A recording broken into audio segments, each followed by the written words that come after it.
नमस्कार मित्रांनो, मयूर मंथन या यूट्यूब चॅनलमध्ये तुमचे स्वागत आहे। मित्रांनो, आज आपण एक खास आणि खूप महत्त्वाचा व्हिडिओ आपल्यासाठी घेऊन आलो आहोत। तो म्हणजे सोशल मीडियाचा वापर करताना कोणकोणत्या प्रकारची काळजी घ्यावी।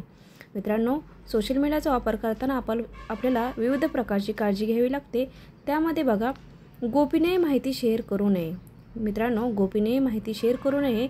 मोबाईल नंबर, पत्ता, ओळखपत्र, फोटो, आधार, पॅन पाठवू नये। मित्रांनो, मोबाईल नंबर, पत्ता, ओळखपत्र, फोटो, आधार, पॅन कोणालाही आपण पाठवायचं नाही। वैयक्तिक फोटो पब्लिक ठेवणे टाळावे। बघा मित्रांनो, वैयक्तिक फोटो पब्लिक ठेवणे टाळावे। दुसरी गोष्ट आहे, प्रोफाईल सेटिंग्स सुरक्षित ठेवाव्यात। मित्रांनो, प्रोफाईल सेटिंग्स सुरक्षित ठेवा। आपण मोबाईलचा वापर करताना आपले प्रोफाईल म्हणजे प्रायव्हसी सेटिंग तपासून ठेवा। फ्रेंड्स ओनली, प्रायव्हेट अशा अनोळखी बटनावरती क्लिक करू नका। फक्त फ्रेंड्स ओनली आणि प्रायव्हेट ठेवा। अनोळखी लोकांची फ्रेंड रिक्वेस्ट स्वीकारू नका। बघा मित्रांनो, अनोळखी लोकांची फ्रेंड रिक्वेस्ट स्वीकारू नका।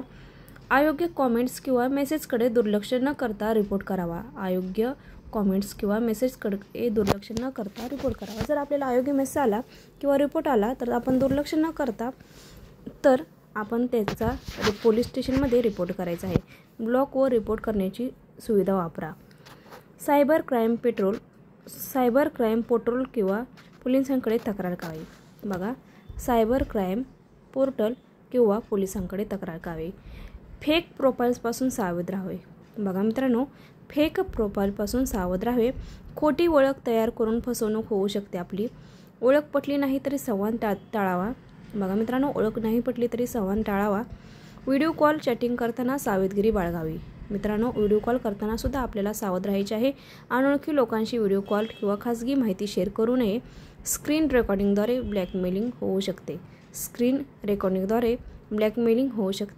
सायबर लॉ आणि संरक्षणाबद्दल माहिती असावी। भारत सरकारचा पोर्टल उपयोगी आहे।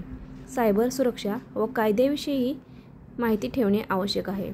महिलांसाठी विशेष हेल्पलाईन आहे। बघा मित्रांनो, महिलांसाठी सुद्धा विशेष हेल्पलाईन आहे। 1091 महिला हेल्पलाईन हा नंबर आहे। सायबर सेफ्टी कार्यशाळेमध्ये भाग घ्यायला हवा। बघा मित्रांनो, सायबर शाळेमध्ये सुद्धा आपल्याला कार्यशाळेमध्ये भाग घ्यायला हवा। यामुळे आपण सोशल मीडियापासून सावधानगिरी बाळगू शकतो। अशा प्रकारची सर्व माहिती खूप महत्त्वाची आहे। मित्रांनो, ही माहिती तुम्ही तुमच्या मित्रांपर्यंत शेअर करा। व्हिडिओ आवडल्यास सुद्धा शेअर करा। नाही आवडला तरी सुद्धा ही माहिती तुमच्या सर्व मित्रांपर्यंत, नातेवाईकांपर्यंत शेअर करा। आजचा व्हिडिओ तुम्हाला कसा वाटला ते तुम्ही कमेंट बॉक्समध्ये नक्की कळवा। धन्यवाद।